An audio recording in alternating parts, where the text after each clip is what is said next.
C'est sur le plan spirituel que l'Éternel a décrété de mettre à l'épreuve cette génération. Sachant cela, le diable banni utilise toute la puissance des lettres et des chiffres, formant les signes divins au service des esprits contraires à l'esprit de la parole de l'Éternel. Et oui, sur une même parole, on peut apposer des esprits qui s'opposent, et le diable banni prépare la coalition des esprits apposés sur les écrits en opposition à l'esprit commun que ces révélations renferment.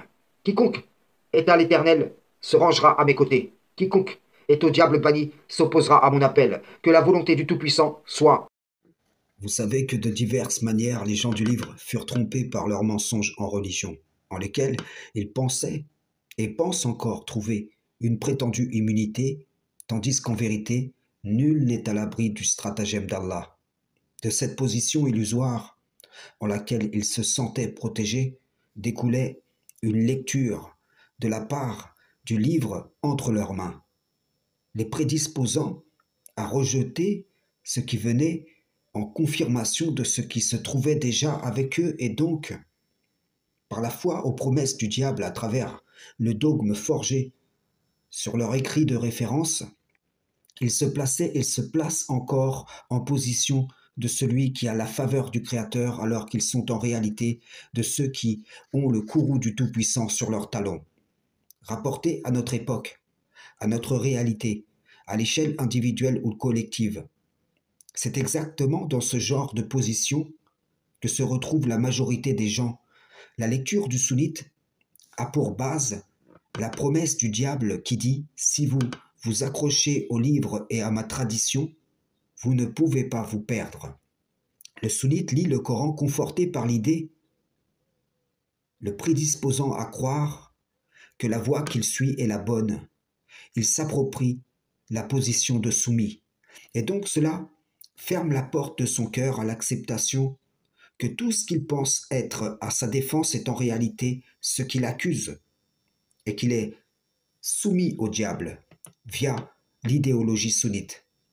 Chaque groupe a son serment bouclier à partir duquel il se détermine et qui fédère ses adhérents. Les coranistes sont fédérés par la promesse du diable Coran seul, qui leur dira « Je n'avais aucun pouvoir sur vous, si ce n'est que je vous ai appelé et que vous avez répondu. » C'est à partir de cette base fondatrice qu'ils se déterminent et qu'ils se reconnaissent les uns les autres.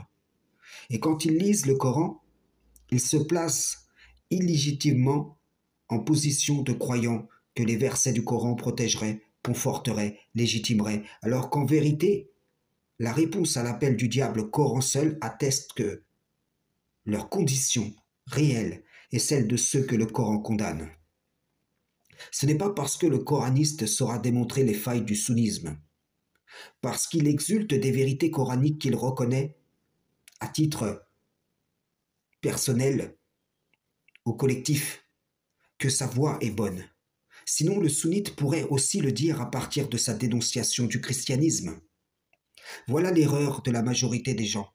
Ils sont séduits par la maison dogmatique qu'ils voient construite ou en construction, mais ce qui détermine que la maison est bâtie sur le roc, que la mosquée a été établie sur la piété, c'est ses fondations. Et que ce soit les sunnites, les coranistes, les chiites, les soufis, les Torah, Zabour, Injil, Coran et ainsi de suite, ils n'ont pas pour fondation le credo d'Allah. Pourtant, ils se servent des versets d'Allah en tromperie pour défendre la promesse du diable qui vient substituer en leur esprit la promesse d'Allah. Frères et sœurs en islam, salam, shalom.